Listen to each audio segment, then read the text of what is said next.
Buck coffee. What's up there, guys? We're going to talk about the ins and outs of coffee enemas.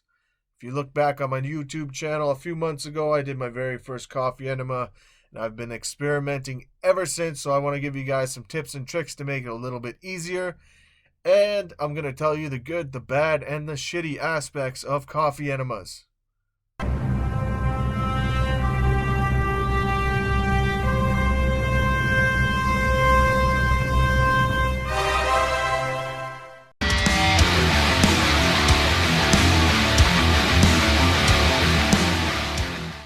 Yeah, what's up there, butt coffee enthusiasts? You might be searching the internet right now looking for information on coffee enemas.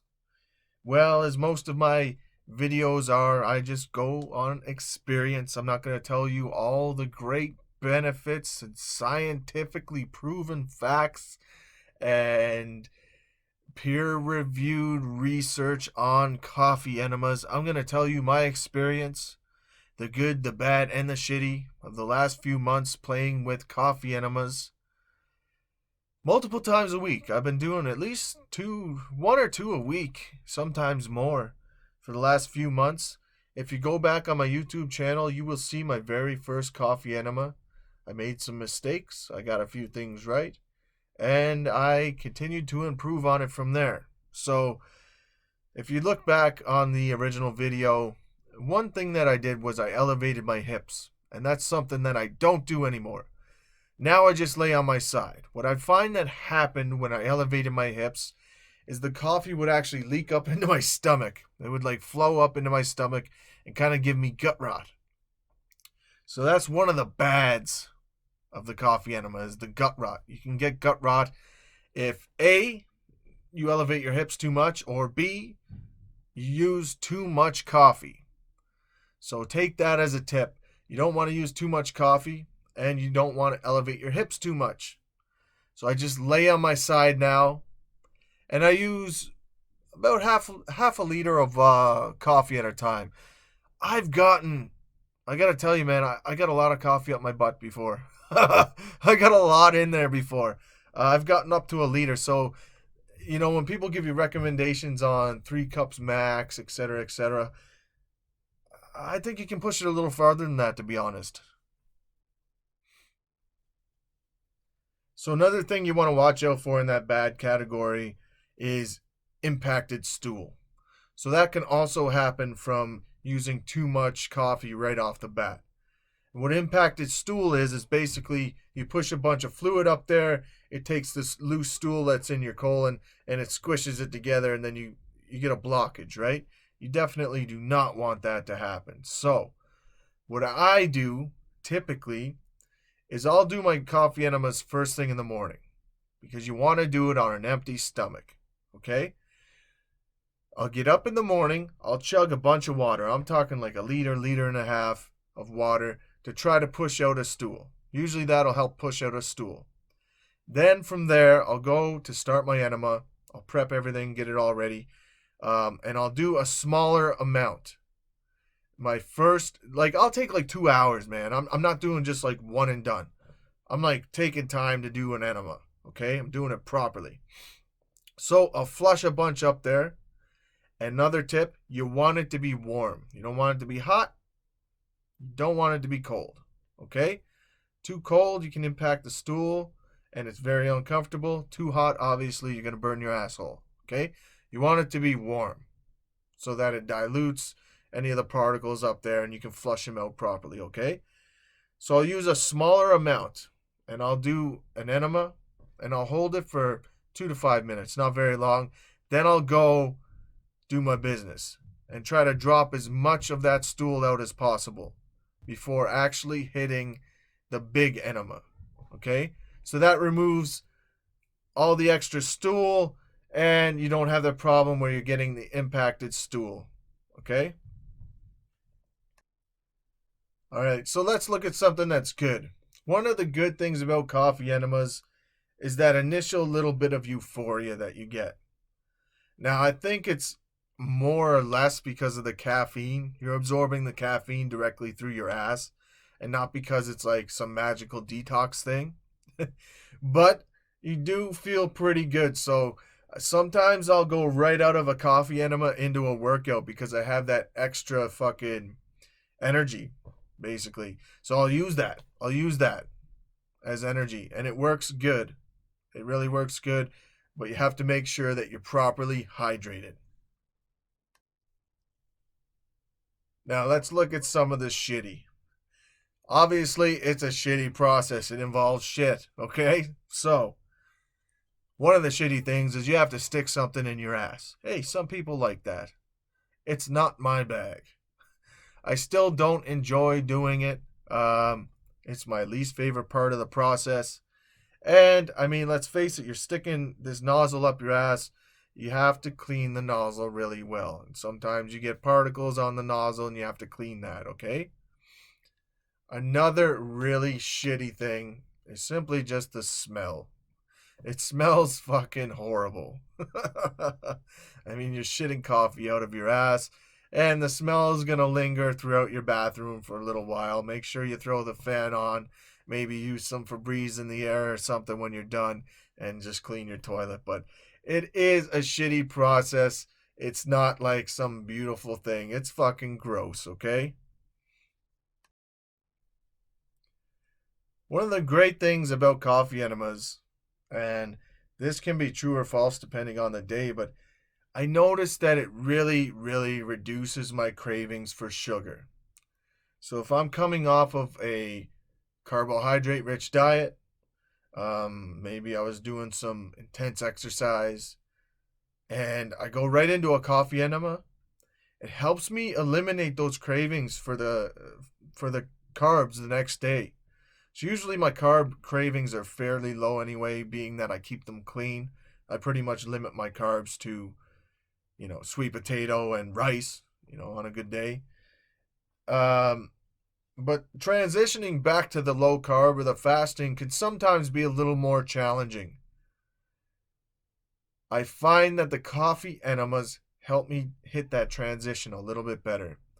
It just takes away my hunger for a good 12 hours, which is usually the worst part of the sugar cravings anyway. So that's something to consider. It doesn't always work for everybody, but I noticed that it does work for a lot of people. The next bad thing on the list is when you become an enema coffee snob.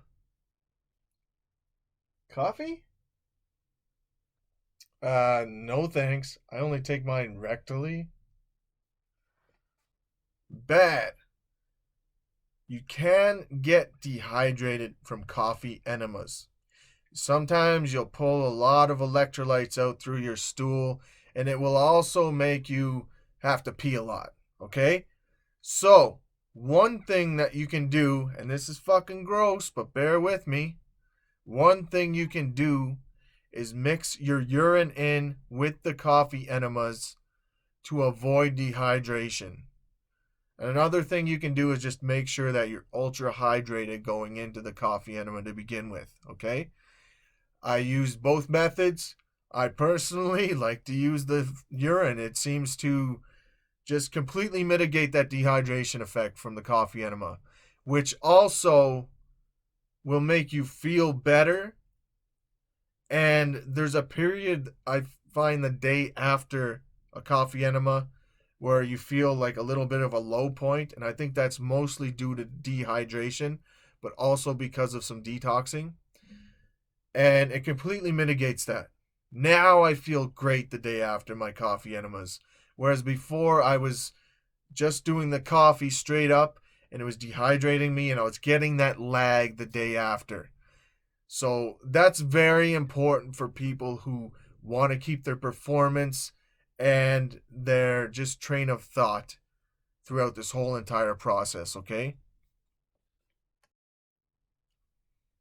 Pro tip, using a squatty potty or something to elevate your legs when it's time to release the enema really helps to get everything out. You're angling your hips in a way that your rectum is not getting pinched off at all, and you can just completely void your bowels. It's really, really helpful. but it's not 100% necessary. Good. So a good thing about coffee enemas is that you can use it as a tool to practice your own body control. I get to the point where it feels like I have to go to the bathroom. Once I load it up, I have to go to the bathroom, and I'm just like, breathe through it. I breathe through it as much as possible because when I do the larger portion of the enema, I try to keep it in for a good 15 minutes, and that involves some body control. Now, one thing that I notice is I'll often just lay there and watch YouTube videos. When it comes to the control portion, I might have to pause the video because my nervous system is being overstimulated. You know that situation where if you're driving in a storm and you can't see very well, for some reason you have to turn the fucking radio down to see better? That's a real thing. It's because your nervous system is overloaded. It has too many focal points. So you want to eliminate the focal points and just focus on what is absolutely needed, right? You're getting too much stimulation there. So you might have to pause the video and practice on some deep breathing and see if you can just clench those butt cheeks and hold it in longer.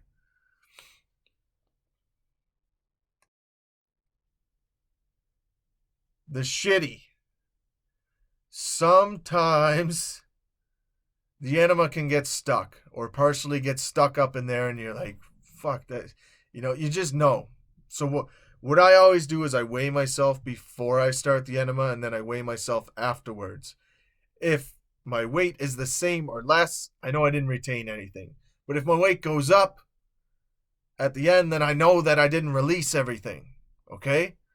So what can happen is it might hit you like an hour later. The rest might come out, or 2 hours later or something. So don't do a coffee enema right before you have big plans, especially if you're going out, if you're going somewhere. You don't want to do it. You want to do it when you have some downtime. And, typically you want to do it in the morning because there's some caffeine there. So you'd have to take a day off, basically. Make sure you don't have any plans for a few hours because you don't want to do a coffee enema at night because then you won't be able to sleep properly. You want to do it in the morning, and you want to make sure to clear your schedule for at least a few hours to make sure you get everything out before you resume your day. So one of the good things and one of the purposes of doing coffee in the enema in the first place is to activate glutathione, which is a powerful antioxidant, right? So it's going to help you detox a lot quicker. Another thing that happens is your kidneys will actually release stones. Now, we all have kidney stones to a degree, okay? Healthy people will process and eliminate them. People with diseased bodies, not so much. That's how they get quote unquote kidney stones, gallstones, blocking up their kidneys and gallbladder and giving them gall or kidney attacks, right? So I'm not saying it's necessary to do these to eliminate the stones, but you do eliminate them, and that is pretty fucking cool. I've seen them in the toilet, and it's nice to know that your body is getting that cleansing, and it just gives you an overall boost in the detoxing that goes along with fasting. So there we go. That's an overall view of everything that I know about coffee enemas. Like I said, I didn't get too much into the science. If you go back and watch that original video, there was actually a bigger nozzle on there. I learned later that that's actually a douche nozzle. And I was like, oh, thank God. Who the fuck was... Because it was big, man. And I was like, who the fuck puts that up their ass? But I guess people that like to party, I don't know. But it's actually a douche nozzle for women. And so, I went into it completely blind. Now I have some experience. I don't claim to be an expert on it. I'm just sharing my thoughts and opinions and findings from doing coffee enemas for the last little while.